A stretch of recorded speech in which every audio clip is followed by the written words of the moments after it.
side of the board. So if you can get past that Lycanroc, it should be relatively well positioned for Fabien to take this one as long as he can have that Garbodor in play with a tool card on it on the bench safely away from the attacking Zoroark and Lycanroc from Ryan. We do see Ryan start it off with 2 Rockruff, one on the active, one on the bench, and Fabien with that Trubbish is going to retreat that away and promote whatever he pulls off of this end likely. Doesn't necessarily want to bring up a Zorua, but an early knockout, at least he still has one on the bench. Yeah, it's not a turn 1 Bridget. That's always what you're hoping for with these kinds of decks. But getting 2 Zorua down and then playing an N, that's not bad either. The main thing is you want to get multiple Zorua out on your first turn so that you can set yourself up to get Zoroark GX on the second turn. But that Parallel City is actually a pretty big play for Fabien on the very first turn. You know, right here, Ryan would love to use Tapu Lele GX's Wonder Tag, grab Bridget, put 3 Zorua on the bench. But now he only has 1 open spot. He can't really do it. Very early disruption here coming out from Fabien's side with that Parallel City, but he's left with the Trubbish in the active spot. Not too worried. It's not going to get knocked out, and he'll be able to retreat that back to the bench and promote to the active whatever he'd like next turn. But the main goal of the Zoroark Garbodor deck is to just get multiple Zoroark active very quickly. The more Zoroark you have, the better that trade ability becomes. And you can see Ryan even kind of confused about what to do. Although he does have Reverse Valley, so he's able to get rid of Parallel City. Maybe he just has one of those hands that was just not good enough to bridge it. So he has to take Cynthia instead. Sometimes you're just like, I can grab a Bridget, but the rest of my hand is pretty bad. So I would rather just play a Cynthia and take my chances. Yeah, it's always a little bit risky to go for the Bridget and load up your bench with basics if you don't have an additional supporter in hand. So it's likely that he was just running into that situation here and figured he can probably find those basic Pokemon on his own. And you can see Ryan understanding this matchup very well, immediately putting 3 Rockruff in play, understanding that Lycanroc GX is going to be the most important attacker in this matchup. If you're Fabien, you're going to be trying to stop these Lycanroc GX from getting set up. If he can get his Zoroark GX out, Guzma out, that Rockruff with the energy, and then start using Riotous Beating to take it out before it gets a chance to evolve. That's one way to deal with it. Another way is this Kartana GX, which can simply slice off that strong energy. Just a bit of an added bonus from that Kartana GX. Of course, we're mostly seeing it for its Blade GX attack, which does simply take a prize card. But here with that slice off ability, it is going to have a bit of added utility. And then we are going to see that N from Fabien as well.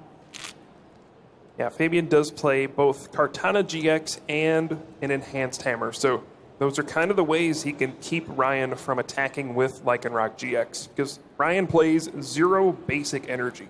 It's all strong energy and double colorless energy. So whenever he puts any energy down, it's always a threat to be discarded by an Enhanced Hammer or that Kartana GX. And oh my, Fabien off the end draws 2 Zoroark GX. Oh wow. Looking like a pretty good turn. He is going to start trading every single turn from here on out, and he'll be able to tailor his hand to exactly what he needs at any one time. But that's going to be a knockout on the Rockruff. And Fabien off to a fantastic start. Yeah, this is the kind of situation where you just feel awful if you're Ryan. Now you're staring down multiple Zoroark GX. You don't have any energy in play. And when your opponent can trade this many times, you got to feel like anytime you put down an energy, your opponent's just going to Guzma out the thing that has the energy, or find an Enhanced Hammer, or find Puzzle of Time to get back their Enhanced Hammer. They just have so much control, and you just feel like, what can you do to kind of come back from the spot you're in? Just seems like there are too many priority targets for Ryan to really be able to deal with all of them, and let alone pick which one should he target down first. He wants to get his own Zoroark online, but there is that Trubbish on the bench from Fabien that is ready to be evolved into Garbodor, has the Float Stone attached to it, and will lock out that trade ability. So does he need to take out that Trubbish first? But then he doesn't address Fabien's trades as well. Fabien just has had so much more time with that ability active. He's going to have much better resources available to him. And this is always a terrible sight. Playing one puzzle of time to look at your top 3 cards and finding another puzzle of time. It's like, if I would have just waited, I would have drawn it. Hindsight is 20/20. Yeah, and also, usually your hand is not very good when you're doing that, so hurts even more. That's a third Zoroark going to hit the bench for Fabien. And the interesting thing about this Zoroark Garbodor deck is you control when abilities can be used. So in this situation, Fabien is benefiting more from using trade. He's kind of the aggressor in this situation. So he probably doesn't want to get that Garbotoxin online. If he ever is in a situation where he feels like he needs to come from behind and disrupt his opponent, he'll probably play it down. But right now, there's really no reason for him to get rid of his own trades. It really is a bit of a strange combination of attacking and supporting Pokemon, because you would think that the Garbotoxin Garb really works against himself. It's a bit counterintuitive, but as long as he knows that he shouldn't put up that Garb until he is in firm control of the game and doesn't need to utilize his own abilities anymore, then you can usually just spiral the game from that point on to a win. Yeah, so Ryan there using Professor Kukui, only drawing 2 cards, and he already knew what those 2 cards were, so he already had really no hopes of doing anything big this turn. I guess Fabien probably looked at his hand and said, I don't really need to trade anymore, and you can see exactly why. Another Kuzma coming out, and just saying the only way I can really lose this game is if Ryan starts to use his abilities. And looks like Fabien is in firm control so far.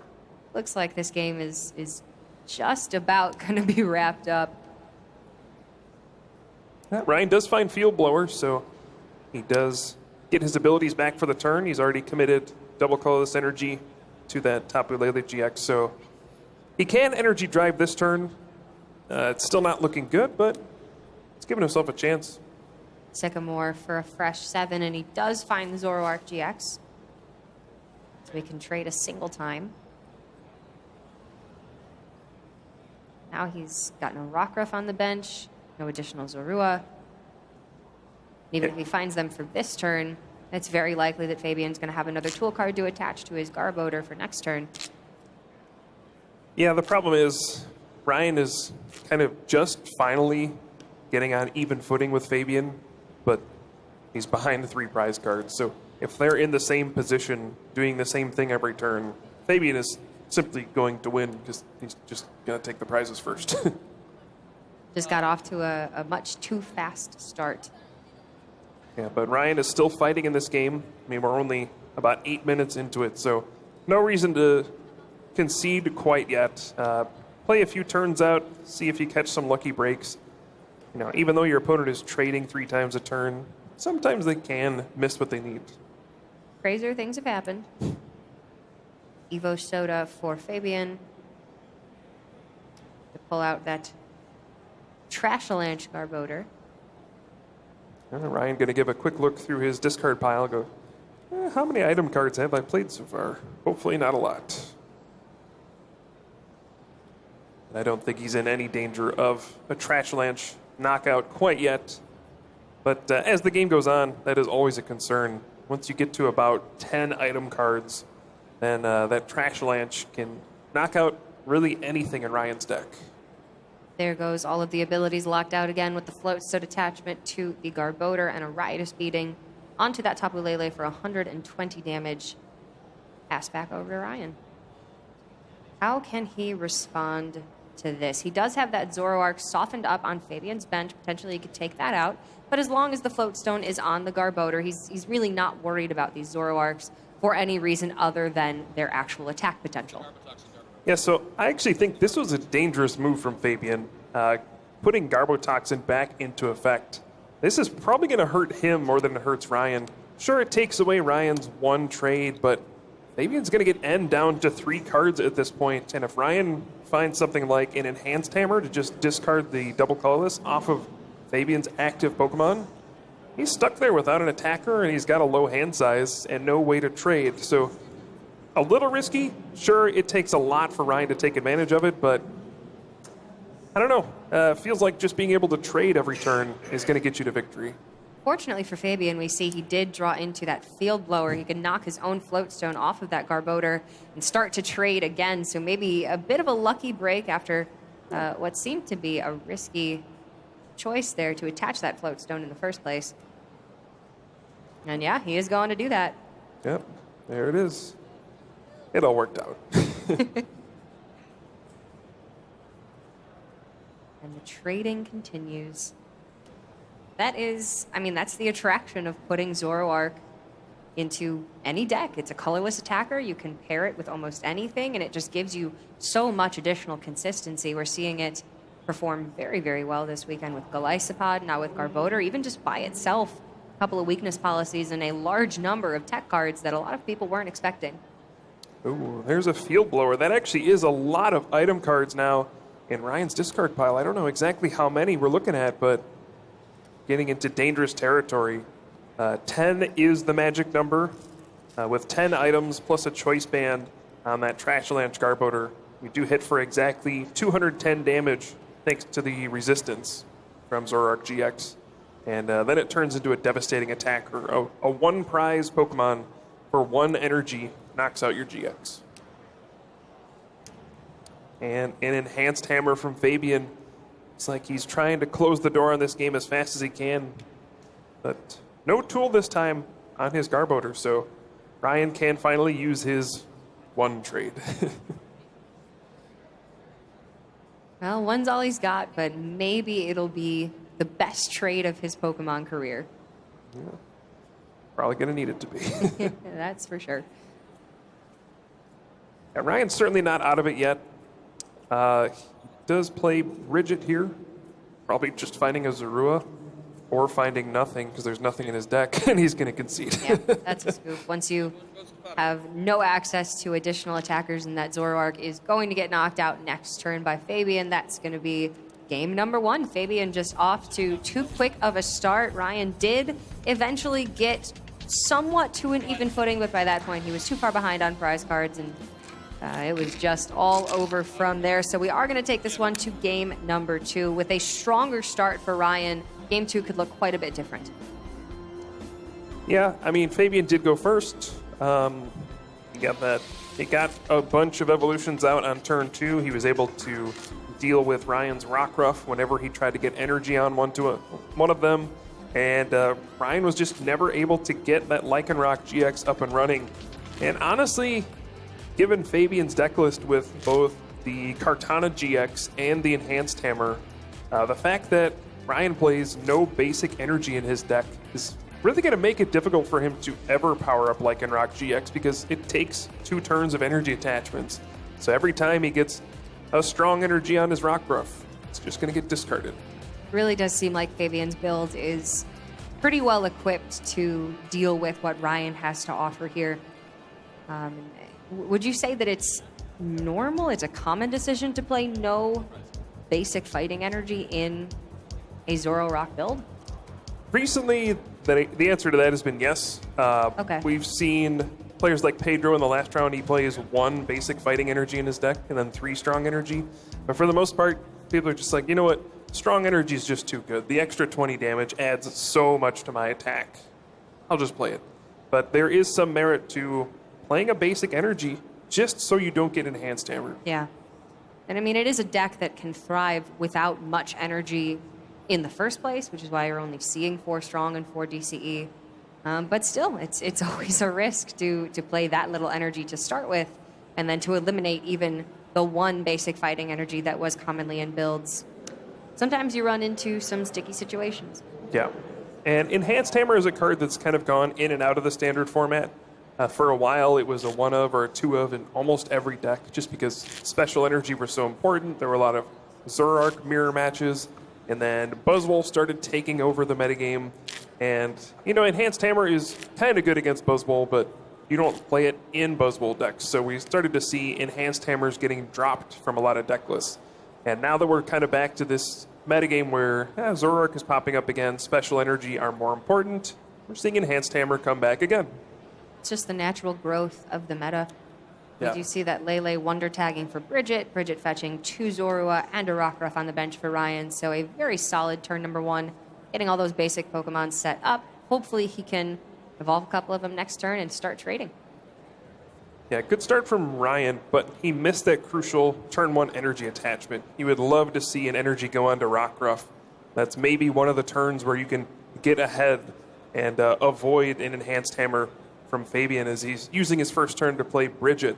But missed energy drop there is going to make things tough. But Fabien also with the turn 1 Bridget. Hey, this is probably going to be a good game. Even footing, that's what we like to see. Especially after last game was a little bit one-sided in the early stages. This one should be a bit more normalized. Yeah. You do see there is at least one Zoroark in hand for Ryan. Oh, and he's going to throw away that field blower. There's no Trubbish on Fabian's side of the board, so he doesn't have to worry about Garbodor for a bit. Yeah, that is true. And this time, Ryan is going to be the aggressor with that Guzma.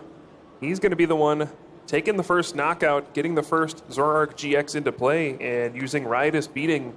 He's going to be putting a lot of pressure onto Fabien. And noticed when we showed the prize cards earlier, Kartana GX is in his prize cards, so he won't have access to that slice off. He's going to have to draw straight into Enhanced Hammer if he wants to disrupt Ryan in any way. He only does have the one copy of the Enhanced Hammer in the deck, so this might be a big opportunity for Ryan to actually stick a couple of strong energy and make some use out of the Lycanroc. We didn't even see him develop a Lycanroc last game because his Rockruff never stuck around for long enough. Yeah, and Ryan is running a little bit of trickery in his deck. If he has any energy in play at any point, he can use that multi-switch to surprise, move an energy up to Lycanroc GX and get an attack powered up in a single turn. It's a card we've been seeing a lot more of in these Lycanroc GX decks, just to catch your opponent off guard. Energy Drive from Tapu Lele, 80 damage plus the 30 from the Choice Band, setting up for a 2-hit knockout onto the Zoroark in the active spot. Oh, and Ryan actually trades away the Lycanroc. Yeah, looks like he just doesn't need it right now. So looking over Ryan's deck list, a lot of these Zoroark decks are running things like... He has another one. Oh, no, that helps. A lot of Zoroark decks are running things like Acerola and Max Potion, ways to heal damage off of your Pokemon. And Ryan is not, but an Enhanced Hammer of his own. That's going to set Fabien back. Ryan is not running any of those. I guess when you're playing Weakness Policy, Reverse Valley, Multi-Switch, Enhanced Hammer, you don't have room for quite everything in your deck. It's a shame, but we are limited to 60 cards. Yeah. You only have to run 8 energy total, so you do have a little bit of room there. It looks like he's got about 34 trainers in the deck. Yep. It's a pretty good amount. Yeah, which is pretty typical of decks at this kind of competitive level. When you're first starting off, you think Pokemon are the most important cards. They do everything. So you play like 30 Pokemon in your deck, and then, I need energy. So you play a bunch of energy, and and then there's trainer cards. But the more you play, the more you discover, trainer cards are what let me do everything else. And then you have energy in Pokemon too.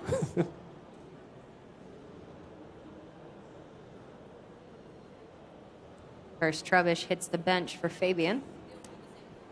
And a Parallel City going to just allow Ryan to get those 2 Tapu Lele off the bench. He's probably fine with that. Yeah, easiest Parallel City decision of his life. Discard 2 Tapu Lele off my bench? Okay, thank you. I mean, you can't Guzma these up and knock them out later? Awesome. Yeah. It might be a bit of a nuisance for him to have the bench size limited to 3 right now, but Yeah. there's a chance he's got another Field Blower in the deck. Maybe he gets to Field Blow away that Parallel City, or just... does he actually have... Yeah, he's got 2 Reverse Valleys. Just play one of his own. Yeah. So Fabien is going to fight back here. He did Energy Drive for 110 on the previous turn thanks to the Choice Band, and it looks like he has found a second double colorless energy. So Tapu Lele GX is proving its worth as an attacker in this matchup. Going to Energy Drive for the knockout and take out Ryan's only Zoroark GX. That's a potentially big swing in the game. Ryan cannot find another one, he could be in some trouble. But there's the Guzma up, the benched Zoroark from Fabien, and this Lycanroc GX, 2 strong energies attached. It is quite strong. This dangerous Rogue GX will do more damage than I can count. Enough. It should be enough. Yeah, full bench, that's 250. Plus 40 from the strong energy, that's 290. That is times 2. So 580 damage, that's all. You should get a third prize for that. if you more than knock out your opponent's Pokemon by twice its HP, bonus prizes. We'll have to talk to Pokemon about that. So looks like Fabien is going to respond with an N here. He did lose one of his Zoroark GX, and he's going to end Ryan down to 3 cards. He does not have Zoroark GX in play, so he's not going to be able to trade. He's going to have to draw something good off those 3 cards. But he does have 2 Zoro ready to go, so if he finds a Zoroark GX off those 3 cards, or an Ultra Ball, that looks like a Zoroark GX. Yeah, and he also still just has Lycanroc GX. If Fabien can't find the Enhanced Hammer he just drew, it could have been problematic, but Enhanced Hammer's pretty good. That is the only Enhanced Hammer for Fabien, and like you were saying, that Kartana, I believe, is still prized. So that's the only energy disruption that he does have in the deck. And even with that Enhanced Hammer, Ryan still has a strong energy on there. So if he can find double colorless energy, he can Claw Slash for the knockout. So Ryan is still in an okay position. The big thing is his Lycanroc now has damage on it. So even if he gets the knockout here, Fabien could just come in with Zoroark GX and Ryan is beating for a knockout. So this is still going to be a very, very close game. If Ryan can draw the cards he needs, he's certainly going to be the one who has the advantage. But it's like Fabien has put himself in an excellent position to potentially win this game. Yeah, Ryan is going to need the double colorless for the Lycanroc to knock out the Tapu Lele, and then he will have to bring up one of the basic one-prize attackers on the bench, so probably one of those Trubbish with a Guzma or with... he doesn't have that second Lycanroc. He traded that away, so a Guzma up one of those Trubbish and then energy to knock that out as well. So Ryan... take a couple cards. Ryan does find double colorless energy. He's going to trade away that Timer Ball. And an interesting choice there, whether or not to play Timer Ball or simply discard it and draw a couple cards. And there is double colorless energy, so we're going to see the Claw Slash and Reverse Valley. So he's opening his bench back up, going down to 1 prize card. So just 1 more knockout wins the game.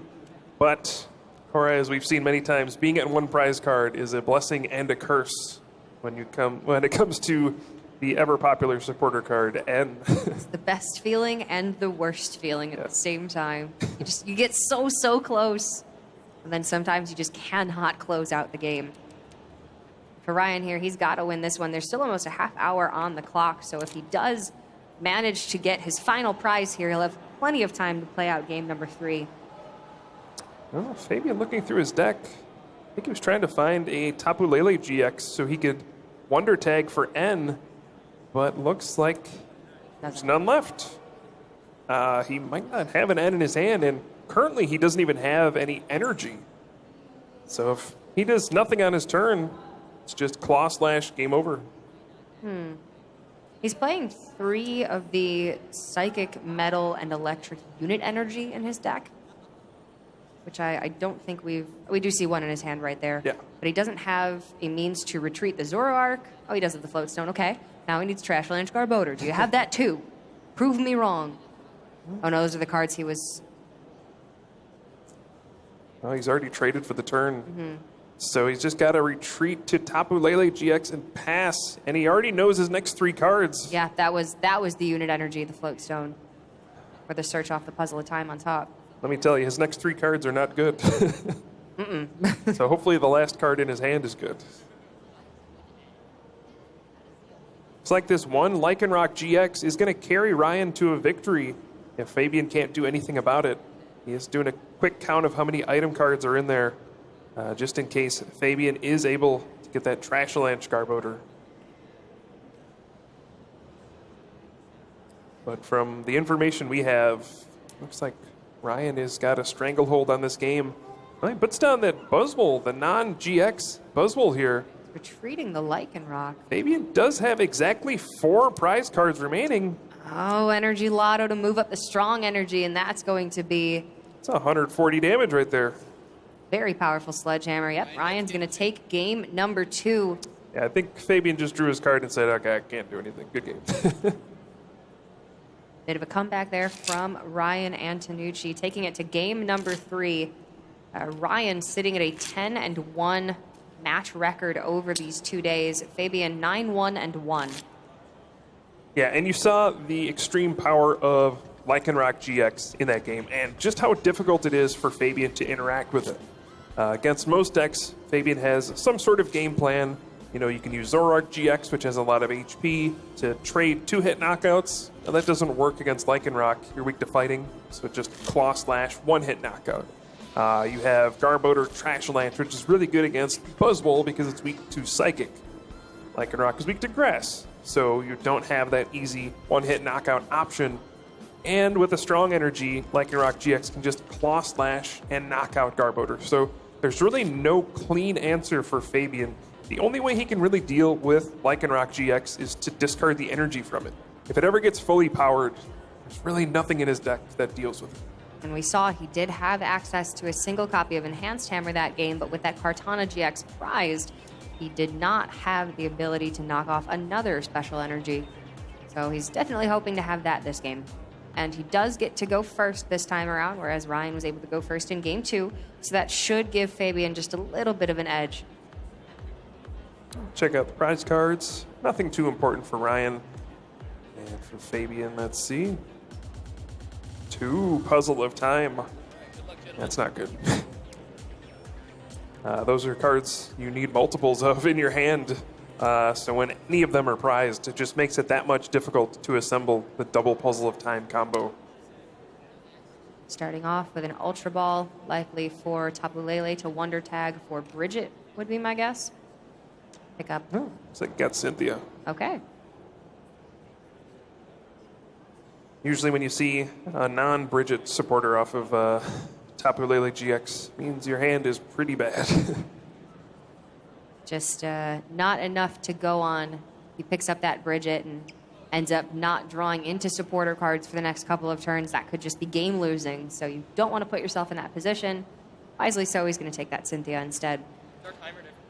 Yeah, we see Fabien starting off with this Latios. It's a card that's very effective against Malamar decks. That breakthrough attack can actually knock out Inkay because it's weak to Psychic.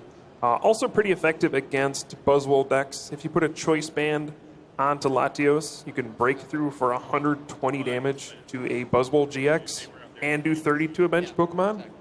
In this particular matchup, I don't think it's going to be very good. But does put the unit energy on, so next turn he could Lagoon Flight. Ooh. Don't think I've ever seen that attack used. Just, 70 damage. Gets the job done. Knock out some basics. Sadly, does not knock out Zorua because of Psychic resistance. But it could knock out a Rockruff.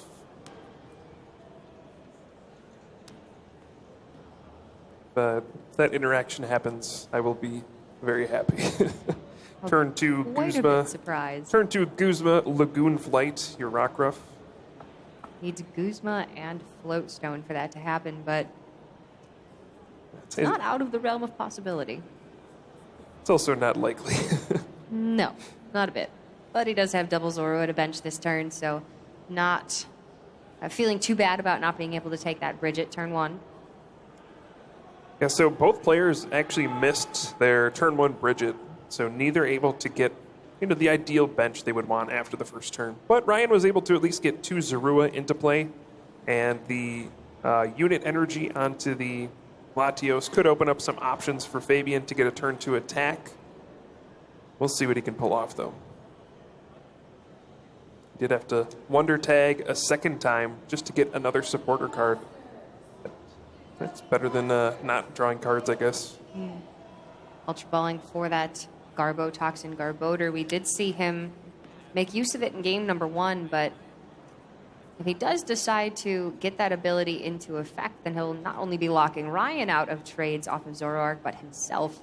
So it'll be interesting to see exactly when he wants to go for that.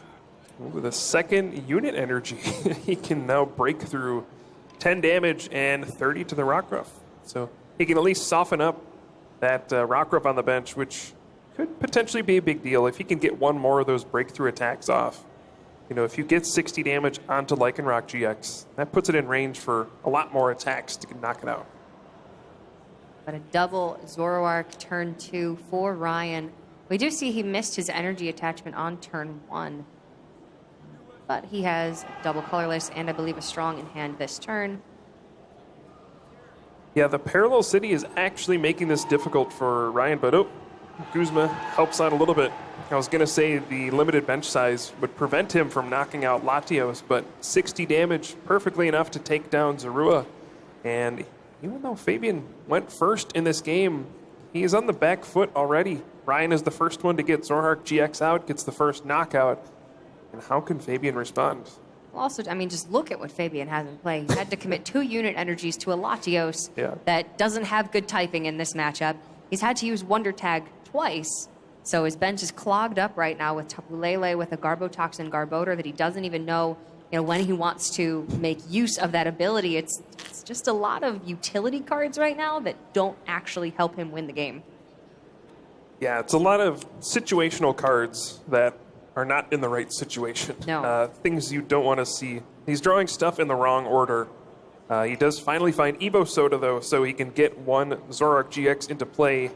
Perhaps start trading, maybe get another Zorua out.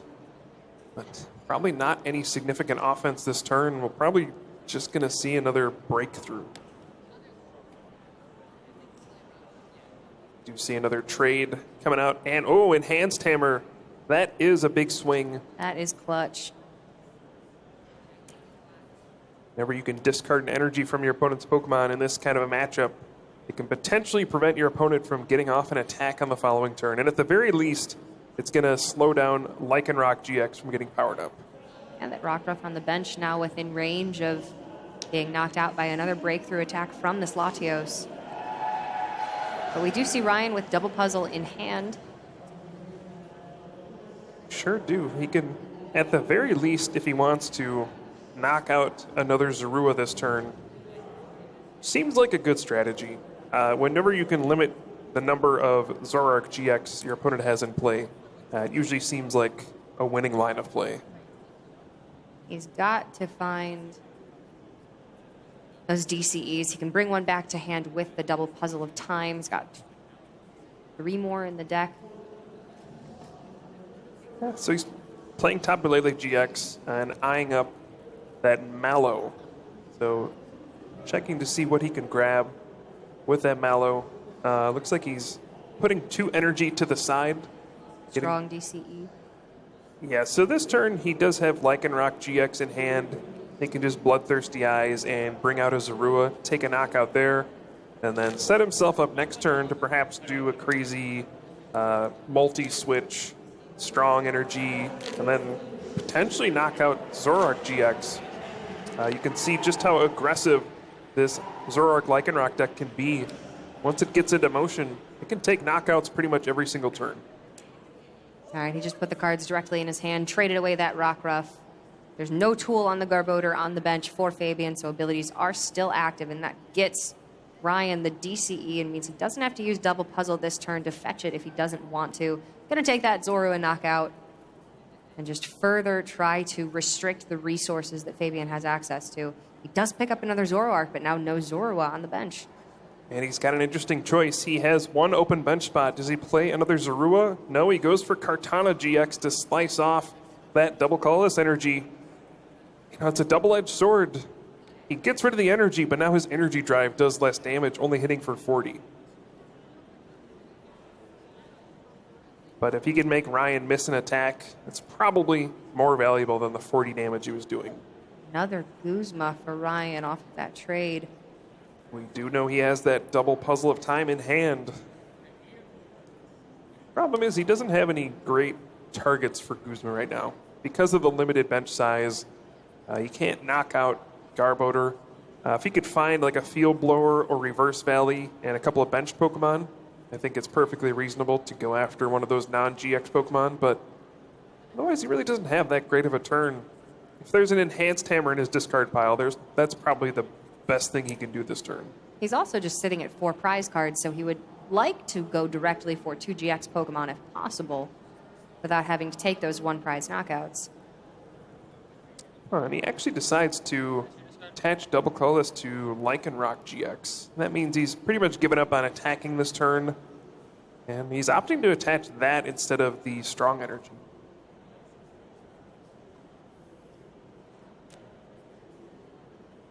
But he is going to go for Puzzle of Time as well.